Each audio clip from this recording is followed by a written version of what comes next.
Hi, this is Tracy HD, and I want to thank you for joining me today for another energy and guidance reading. And this will be for Tuesday, April the 14th, although I feel this is a timeless reading, so whenever you see it is when you're meant to get the message. You can use this as a pick a card reading, card 1, 2, or 3, or a blended reading with all 3 cards. As I shuffle the deck, I'm asking all light beings, angels, and God, please relay the message I need to share with my viewers for the highest good of all. For the first card, I'll take a card from the top. Second card, I'll take a card from the center. And the third card will be the bottom card. Okay, so what do we have here? The first card is 34, Unconditional Love. And isn't it beautiful? Like I said, this whole deck and the artwork is just so amazing. You have a choice between 2 doors, unconditional love and conditional love. Unconditional love is to love without judgment, conditions, expectations, and demands. It is love that stems from the heart space and is comprised completely of pure love, forgiveness, and compassion. And when we mention this word forgiveness, when you forgive someone, I need to point this out because this is a lesson that I've had to learn. When you forgive someone, you're not saying that what they did to you was okay. You're forgiving them so they no longer have power and control over your life and so that you may heal. So you may love someone, but it doesn't mean that you have to allow them back into your life to repeat the same toxic cycle again. Conditional love is to love with conditions, expectations, attachments, fear, and judgments. Love is given and received freely as long as the conditions of the love contract are being met. When others fail to meet the requirements of the love contract, love is lost and replaced with issues of fear, distrust, and doubt. To have unconditional love is to first love yourself entirely. When you can completely love yourself with all of your imperfections, you will have greater love and compassion towards others. So that's why we always say, you can't give what you don't have. So if you don't love yourself, and again, not in a narcissistic way, in a very nurturing, respecting way. If you love yourself, then you have love within your heart to give others. If you don't love yourself and you're just hateful or toxic or negative, you're not going to be able to give what you don't have to other people. So it's just so important to love yourself entirely and to respect yourself. If you're in a space where your love is conditional, ask yourself, from where does this condition stem? Most often, you will find limiting thoughts and beliefs lingering in your subconscious. Deeper still, you may uncover the wounded child within you. It is this child that love, understanding, and compassion must be shared. And it is so true that you need to embrace your inner child. We all have wounds. We all have an inner child that has the need to feel nurtured. And a lot of people are just too busy doing other things for other people and they're not nurturing their inner child. And once your inner child is nurtured, you're going to feel this feeling of inner peace and the sense of love. So it's important, that you nurture this inner child. Now that you see the inner wounds within you with the gentleness of love, you are better able to see the wounded child within others. You will clearly see the part in them that is in most need of love. And that's right. When we identify with our own wounded inner child, we can clearly see other people and their wounded child within them as well. This does not mean that you must stay in a situation that does not serve your highest good. Sometimes loving unconditionally means having to walk away. And isn't that exactly what I said? When you are loving someone unconditionally and forgiving them, it does not mean that you need to stay in an abusive situation or toxic cycle, okay? Because that's not loving yourself, and you're not doing that other person any justice either. Sometimes you have to walk away to allow them to realize what they lost and that they need to change their behavior. And then the second card is card 28. Shadow self. And this card here is saying, you may be wondering why you've been facing so many triggers and challenges of late. Things have been going well despite a few road bumps along the way, but the challenges have been appearing all around you recently and seem so overwhelming and disorienting. Just when you thought you had everything under control, it seems as though the world has suddenly shifted. Isn't that the truth?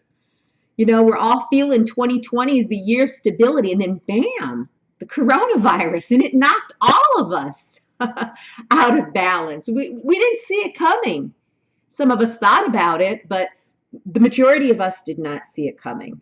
And, rest assured, this is a time of cleansing and clearing all that was avoided and hidden inside you. Healing of the worlds within us is taking place, and raw emotions are surfacing.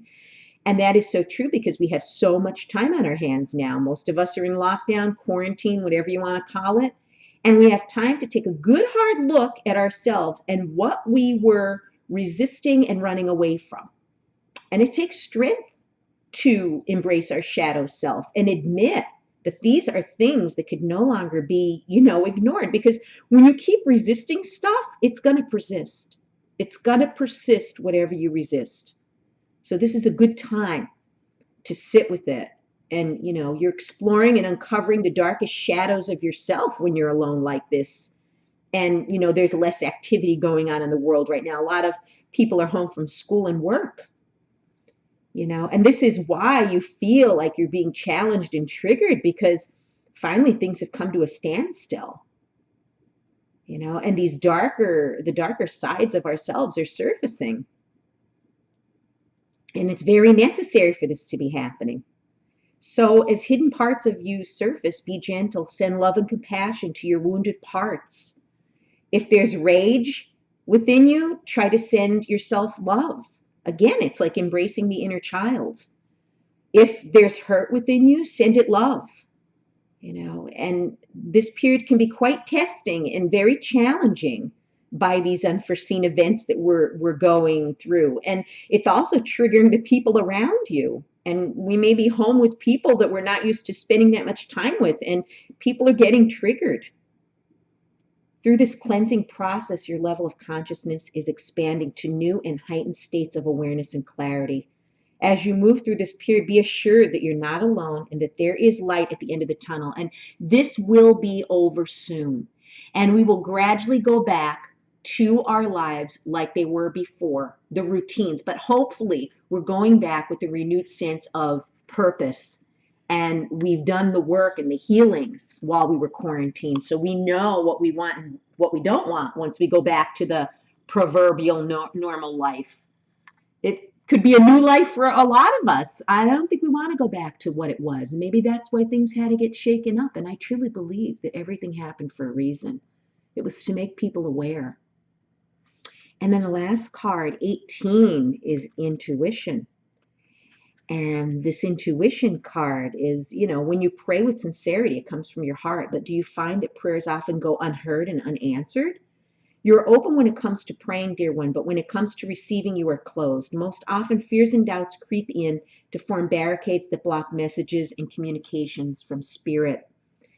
The universe, God, source, or whatever you wish to call that loving presence that speaks to you through your intuition, dreams, and visions is a quieter, gentler voice that often goes unheard. And that is so true because people are just so caught up.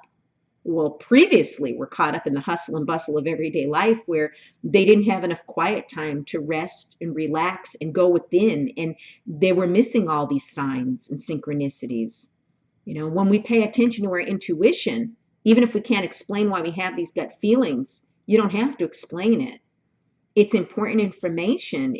I always say it's our internal warning system that saves us from harm. But when we're too busy to pay attention to it or we ignore it, that's when we learn the hard lessons. Going within and listening to the inner guidance requires being open and away from distractions. Do not be misguided by the voice of the ego. The ego is loud, disruptive, and will do anything in its power to convince you that what you're doing is foolish and a waste of time. Do not let the voice of the ego fill your head with negative and disruptive thoughts. Simply observe the voice. Now give that quieter, gentler, loving voice within you a chance.